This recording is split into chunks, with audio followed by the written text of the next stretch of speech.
Bom dia, queridos filhos. Seguinte, essa videoaula aqui é um pedido da minha aluna Cidiane, ex-aluna na verdade.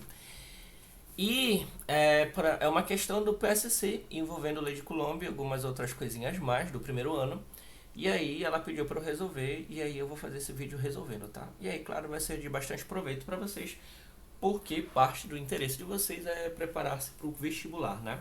E aí vocês vão ver que essa aqui é uma questão não necessariamente óbvia, tá? Ou simples ou imediata, tá? E aí eu vou te recomendar que caso tenha dificuldade, você coloque aí na descrição do vídeo, ou na descrição do vídeo, você coloca aí nos comentários a sua dúvida que eu tento esclarecer da melhor forma possível, tá? E aí é o seguinte, na descrição do vídeo eu vou colocar a prova do vestibular do PSC do ano passado para você ver minimamente como é a vibe, tá bom? E aí, filhos, vamos lá. O valor, quando necessário, utilize a constante elétrica do ar igual a 9 vezes 10 a nona. Então, quando você vê isso aqui, você já sabe que você vai ter que utilizar a lei de Coulomb, tá bom? Bem, ainda nem li a questão, mas eu já sei. Isso vai aparecer, tipo assim, aparece física, e logo embaixo aparece alguns dados. E aí, quando aparecer esse dado, você já sabe que a prova espera utilizar a lei de Coulomb, tudo bem? E aí, vai passar uma questão 44. Ou seja, essa informação estava separadinha do enunciado, tá bom? Mas aí, se a gente precisar, a gente vai precisar, a gente vai usar essa informação aí, tá? Num experimento realizado no laboratório de eletricidade, um grupo de alunos utilizou uma mola de constante elástica de 0,1 newton por metro e com 5 centímetros de comprimento quando estava não tensionada. Eles prenderam duas pequenas contas idênticas de plástico na extremidade da mola e colocaram o conjunto sobre uma mesa livre de atrito. Livre de atrito significa que eles vão poder deslizar sem grandes complicações, tá? E aí, quando eu li essa questão, a primeira coisa que eu pensei foi, mas que conta é essa, já que ele está chamando? Conta é isso aqui, tá? Pesquisei aqui no Google e eu chamaria isso de miçanga. Vocês aparentemente aqui em Manaus chamam isso de conta. E aí, beleza, eu não conhecia esse termo, tá? Bem, enfim, eu acho que é miçanga. Mas beleza, não ia fazer muita diferença, porque se eu não soubesse na hora da prova, eu ia dizer, não sei o que é uma conta, vou desenhar uma bolinha. E isso aí é essencialmente uma bolinha, né? E aí, beleza. Em seguida, eletrizaram cada uma das contas de plástico com a mesma carga. Isso aqui é extremamente importante, tá? E verificaram que a mola distendeu até atingir o comprimento de 6 centímetros. Olha só, estava 5 centímetros sem nenhuma força aplicada, né? Não estava tensionada. E aí, quando as bolinhas, né, as contas foram eletrizadas, elas meio que se afastaram, tá? Eu não sei desenhar bem e reconheço a minha pouquíssima habilidade. E aí o que eu vou fazer no lugar? Eu vou trazer aqui um desenho que eu já trouxe do Google, porque eu preciso explicar isso aqui direitinho para vocês, tá? E aí, olha só, quando as... Deixa eu botar aqui a caneta de novo. Então, quando as cargas, né, ou melhor, as continhas, as miçangas não estavam eletrizadas, o comprimento da mola era 5 centímetros. E aí a gente considera que tem uma pontinha bem aqui, né, de miçanga, e outra miçanga bem aqui, tá? Então, bora imaginar que eles estão alinhados para facilitar o raciocínio, tá? E aí, quando elas eletrizaram com carga Q, você vai perceber que elas se afastaram um pouquinho, né? Então, ó, elas aumentaram um pouquinho. Quanto foi esse pouquinho? Esse pouquinho aqui, ó, se bem aqui agora tem 6 centímetros, esse aumento foi de 1 centímetro, né? Aumentou mais 1 centímetro. Então, esse tamanhozinho aqui é 1 centímetro, tá? E aí, em parte do cálculo a gente vai usar esse 1 centímetro, em outra parte a gente vai usar 6, e a vida segue assim, tá? Lembrando, agora, aqui ambos estavam neutros, e aqui, ó, essa bolinha vai ter carga Q, que eu não sei quanto é, e essa aqui vai ter uma carga Q, tá? Aqui, a carga do primeiro era zero, a do segundo era zero, então não tinha nenhuma força eletrostática agindo, tá? A partir dessas informações, calcularam o valor absoluto da carga em cada conta. Então a gente quer saber o valor desse Qzinho bem aí, tá? Então, filhos, olha só, as informações aqui, ó, as alternativas estão em Coulomb, a gente vai procurar uma carga elétrica. ou aparece em nanocoulomb ou em microcoulomb, tá? Lembrando que nano vale 10 a menos 9 e micro vale 10 a menos 6. Eu comentei isso com meus alunos em sala de aula, tá? Beleza, filhos. E aí, bora pegar um espacinho bem aqui, tá? Eu preciso falar de duas coisas com vocês. Na verdade, três coisinhas, tá? A primeira é a lei de Coulomb, tá? A lei de Coulomb serve para... Eu já devia ter escrito isso aqui, mas beleza. A lei de Coulomb serve para a gente calcular a força elétrica entre dois corpos eletrizados, que é exatamente o que a gente tem aí, tá?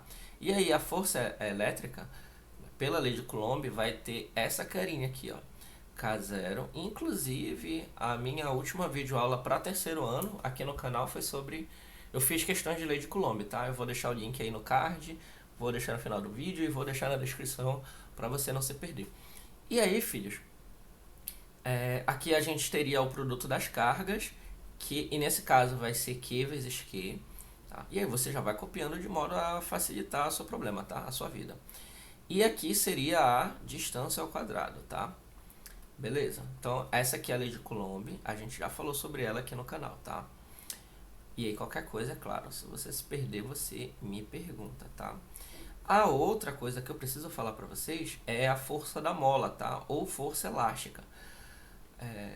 Força mola. Espera que eu vou dar um zoom aqui. Como eu estou escrevendo desse lado, deixa eu passar a minha câmera aqui pro outro lado para garantir que eu não vou cobrir nada, tá? Só um minutinho. Passei. Tá. E aí, como a gente calcula essa força da mola? A gente chama de força elástica, tá? Eu vou chamar assim, força elástica. Tá? E aí, ela é K vezes ΔX. Esse ΔX é a variação de comprimento. E aí você sempre vai fazer comprimento final menos o inicial, tá? Então, a gente recebeu esse K aqui, ó, no início do texto, tá? Constante elástica, 0,1 newton por metro, tá? E esse ΔX bem aqui, ó, ele vai ser... Aí você sempre faz final menos inicial, né? E detalhe, tem um menuzinho bem aqui nas fórmulas mais tradicionais, mas não vou me preocupar com isso nesse vídeo, porque não é a intenção, tá? Tem muita, já vai ter muita informação nesse vídeo. Então, ó, o ΔX vai ser 6 menos 5, sempre o final menos inicial. O ΔX, quando a gente for usar, a gente vai utilizar 1 centímetro, tá? Quando a gente for usar esse ΔX, tudo bem? E aí, filhos, a gente precisa de uma última informação, que é a mais importante, que é a segunda lei de Newton. Filhos, quando eu falo presencialmente com os meus alunos sobre a segunda lei de Newton, eu digo para eles que esse é um dos conhecimentos mais importantes do ensino médio, tá? Por quê? A segunda lei de Newton, ela vai explicar uma quantidade absurda de fenômenos físicos extremamente importantes pra gente, tá? Então ela vai explicar como os prédios permanecem equilibrados se cair, como os navios conseguem flutuar, como aviões voam, como a Lua consegue orbitar a Terra. Então, todas as considerações de movimento e explicações de por que algum movimento está acontecendo ou por que algum movimento não está acontecendo, a segunda lei de Newton responde, tá? Então, se eu pudesse te ensinar somente uma coisa em todo o ensino médio, eu explicaria a segunda lei de Newton para você. E é claro, né, com todas as suas variações, seria, sei lá, a gente teria uma vida inteira para conversar, para abordar todas as aplicações da segunda lei de Newton, tá? E aí a segunda lei de Newton, a gente vai começar a nossa resolução aqui de fato. Essa questão aborda a segunda lei de Newton, tá? E aí a segunda lei de Newton, ela não só é muito abrangente, como ela é extremamente simples e charmosa e elegante, tá? Que ela é muito compacta. Então, ó, se a gente somar, isso aqui é força resultante, se a gente somar a força resultante atuando num corpo de massa m, esse corpo vai acelerar. Então a gente entende porque o corpo está acelerando ou não, tá? Lembrando que a aceleração é mudança de movimento. E aí a gente considera que nessa segunda configuração bem aqui, as duas bolinhas, né? Ele chama de conta, as duas contas não estão mais se movendo. Então, o que aconteceu? As forças que estavam atuando na conta, nas continhas, elas se equilibraram, tá? E aí, neste equilíbrio, a aceleração ficou igual a zero, tá? Na situação de equilíbrio. O que significa isso? Deixa eu dar um zoom aqui porque minha letra tá horrível.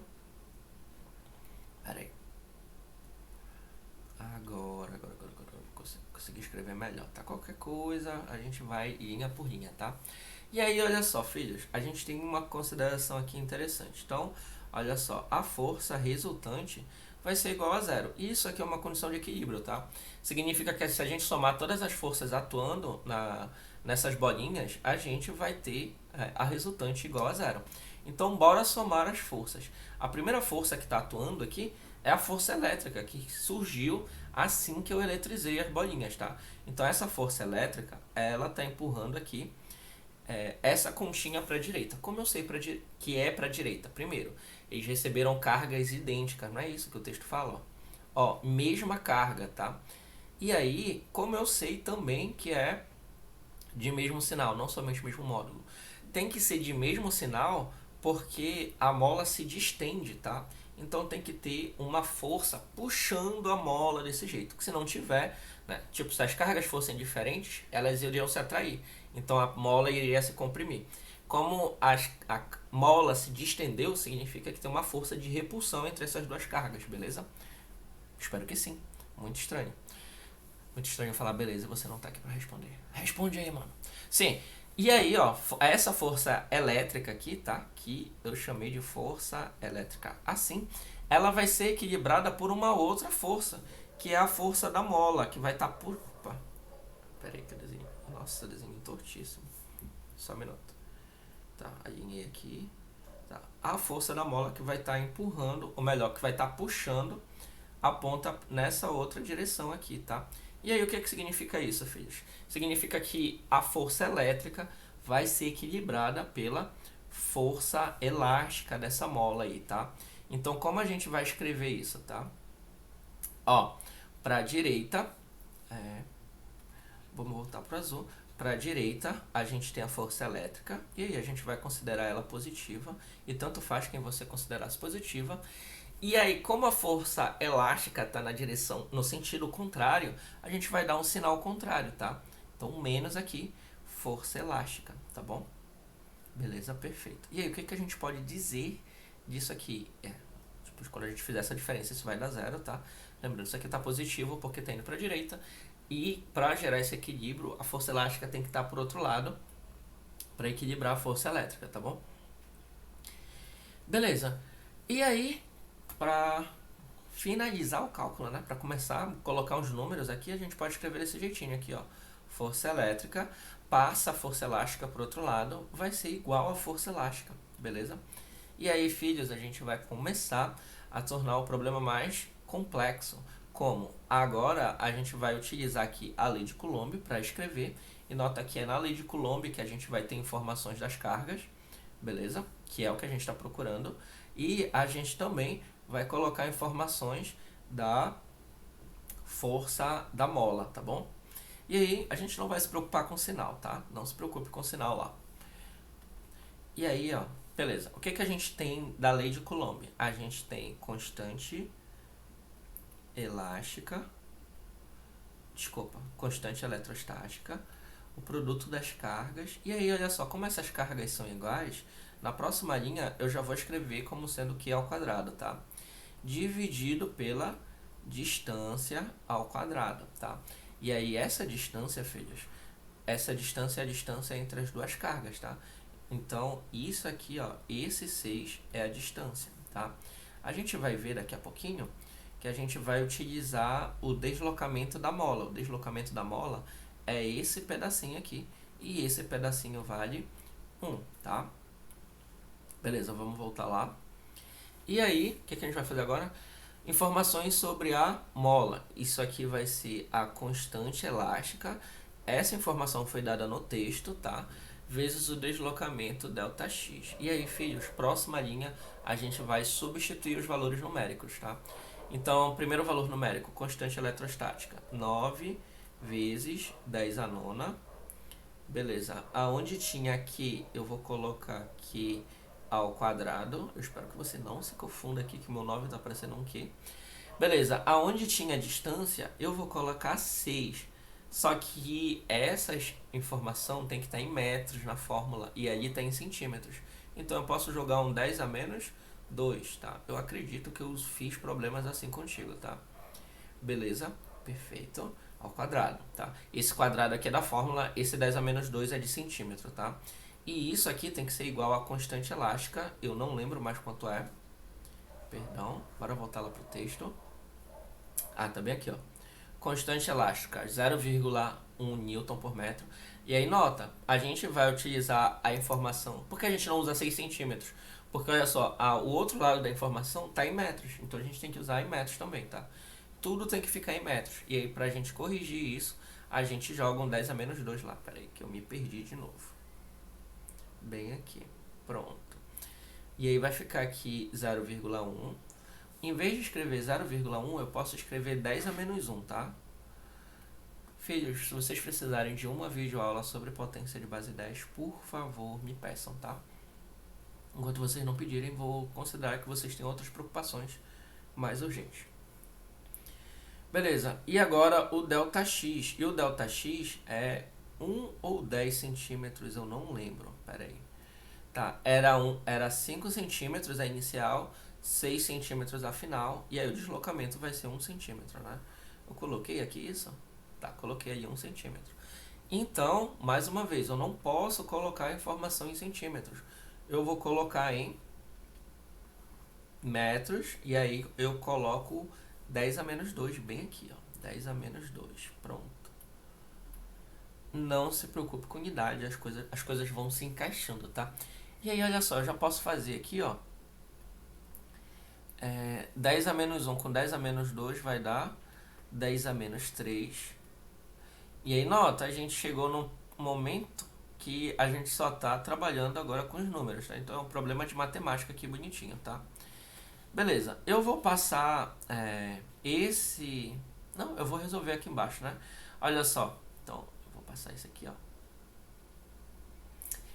Aqui eu vou ficar com Q ao quadrado. Esse 9 e esse 10 a nona que estavam multiplicando, eu vou passar para cá para baixo dividindo. Beleza? Tá, isso aqui, esse Q está ao quadrado, ó, porque é Q vezes Q, da lei de Coulomb. E esse 6 aqui, quando ele for elevado ao quadrado, vai ficar 36. Muito cuidado nesse trecho, tá? 36. E esse 10 a menos 2, quando ele for elevado ao quadrado, ele vai ficar 10 a menos 4. Beleza? Bora simplificar ainda mais os cálculos. A gente viu... E aí, nota, questão do PSC, tá? 36 por 9. 36 e 9 são múltiplos, né? Então, 36 por 9 vai dar 4. Eu já posso dar uma simplificadinha na linha de baixo, tá? Então, eu vou ficar aqui, ó, com Q ao quadrado. Beleza. E aí, ó, 10 a menos... bora botar logo 4, né? 10 a menos 3 com 10 a menos 4 vai dar 10 a menos 7. Beleza? E 10 a nona, se eu passar ele lá para o numerador, eu posso trocar o sinal do expoente. Então vai ficar 10 a menos 9, tá bom? E aí, o meu Q ao quadrado...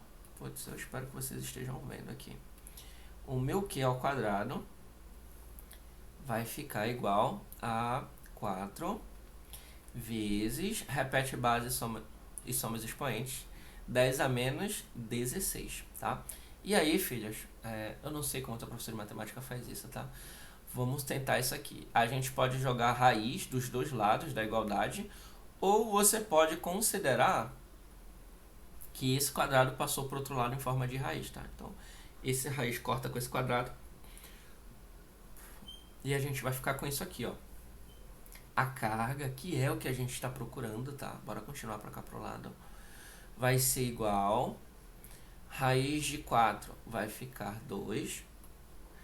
E raiz de 10 a menos 16 é 10 a menos 8. E isso aqui tem que estar em Coulomb, tudo bem? Deixa eu pegar meu mouse aqui. Bora dar uma olhada lá com calma nas alternativas. Olha só. Então, ó, a gente tem 2 vezes 10 a menos 8, né? Ó, 20 vezes 10 a menos 9. Então, vamos já eliminar algumas aqui, né? Então, a gente já encontrou aqui, ó. A gente sabe, né, que a gente precisa colocar ou com carinha de 10 a menos 9 ou com carinha de 10 a menos 6 por causa desses nanos e desses micros, tá? Mas independente disso, a gente pode eliminar aqui letra B, letra C e letra E, tá? E aí eu vou fazer isso bem aqui mesmo, tá? Olha só. A gente chegou nessa resposta aqui, ó. 2 vezes 10 a menos 8, tá? E aí, pra gente chegar em nano, ou em nano, né, que tá mais perto, a gente tem que diminuir esse valor aqui, tá? E aí a gente faz isso multiplicando por 10 a menos 1. E aí a gente teria que aumentar isso aqui para não mudar a igualdade, tá? É como se eu fizesse isso aqui, ó. Eu tenho isso aqui, né? Eu vou multiplicar por 10 a menos 1, ou seja, dividir por 10. E por favor, se ficar confuso, faça a pergunta aí, tá? Lembrando que aqui é um detalhe de matemática que talvez o teu professor de matemática explicasse com mais paciência e tal, com mais carinho, com mais atenção, ou de um jeito mais didático, tá? E eu vou multiplicar esse segundo fator, por um número por 10, tá? Na verdade eu vou fazer o contrário, né? Inferno. Perdão. O que eu vou fazer aqui? Eu vou aumentar, como eu indiquei nas setas. Eu vou multiplicar esse 2 por 10, tá? Então é 10 elevado a 1. E eu vou diminuir esse aqui, né? Multiplicando por 10 a menos 1, tá? E eu vou repetir esse 10 a menos 8 aqui, tá? Mais uma vez, se ficar confuso, por favor, pergunta, tá? E aí, olha só, se eu fizer 10 a menos 1 vezes 10 a menos 8, eu vou ter o 10 a menos 9, que é exatamente o nano que a gente está procurando, tá? E se eu fizer 2 vezes 10, a gente vai chegar em 20, tá? E aí, ó, eu tenho 20 aqui e nano aqui, tá? Então a resposta seria a letra A, tranquilamente, tá? Tranquilamente não, né? Confesso que é uma questão que envolve muitos conceitos, tá? Envolve constante elástica, força elástica, tá?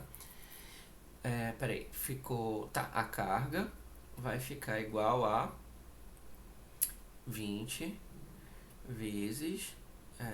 20 nanocoulombs. Agora que eu lembrei que a minha câmera ficou aqui, talvez ela tenha cobrido parte da resolução. Mas qualquer coisa eu gravo de novo ou explico com mais calma na próxima aula, tá?